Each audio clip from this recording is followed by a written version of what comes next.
নমস্কার, অরিও একটা নতুন ব্লগে সবাইকে স্বাগত। আজ একটা অন্যরকম ভিডিও। অরিওকে আমরা আমাদের বাড়ি নিয়ে আসি 2021 সালে। আমি ওকে অ্যাডপ্ট করি, কারণ আমার কোনো ভাই বোন না থাকার ফলে আমি ওকে অ্যাডপ্ট করি। ও আমার বোন। দেখতে দেখতে অনেক বড় হয়ে গেছে অরিও। ওকে ছাড়া আমারও আমার মা বাবার দিনই কাটে না। সত্যি বলতে আমি না অরিওকে খুব ভয় পেতাম। ও আসার পরেও ওকে কোলে নিতে আমি ভীষণ ভয় পেতাম। আস্তে আস্তে সেই ভয়টা কেটেছে। এখনও আমার নিজের মা বাবার মেয়ে, আর আমাকে ওয়েলেক্স থেকে কিনে এনেছে। খুব হিংসা ওর মনে আমাকে নিয়ে। মা ওকে খুব ভালোবাসে, আর ও মাকে খুব ভালোবাসে।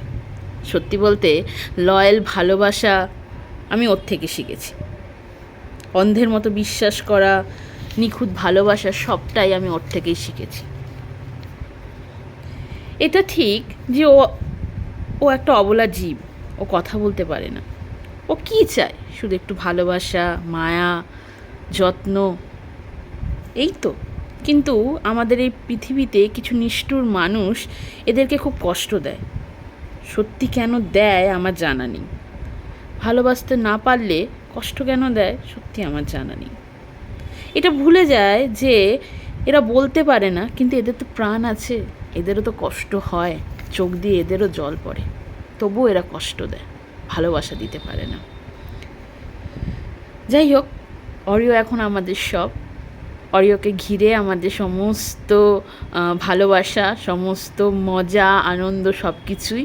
ও আমাদের ফ্যামিলির একজন, এবং ও ভীষণভাবে আমাদের সবাইকে ভালোবেসে সবাইকে আপন করে নিয়েছে, এবং আমরাও সবাই ওকে খুবভাবে আপন করে নিয়েছি।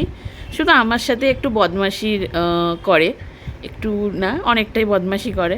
আর মায়ের পাশে এখন শান্ত মেয়ের মতো বসে আছে, শুধু আমার হাতটা বাড়ানোর অপেক্ষায় ওখানে ঘ্যাক করে উঠবে। এই যে তার আমি ডেমনস্ট্রেশন দিয়ে দিচ্ছি। এই যে এই যে মানে আমি ওর কাছে হচ্ছে হিংসার একটা জায়গা।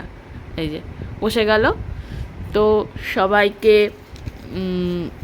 আর কিছু বলার নেই। ভিডিওটা ভালো লাগলে সবাই একটা লাইক করে দেবেন, চ্যানেলটা সাবস্ক্রাইব করবেন। সবাই ভালো থাকবেন, সুস্থ থাকবেন, এবং আমাদের পরিবারের জন্য কামনা করবেন যাতে আমরাও সুস্থ থাকি এবং নতুন নতুন ভিডিও আপনাদেরকে উপহার দিতে পারি। ধন্যবাদ।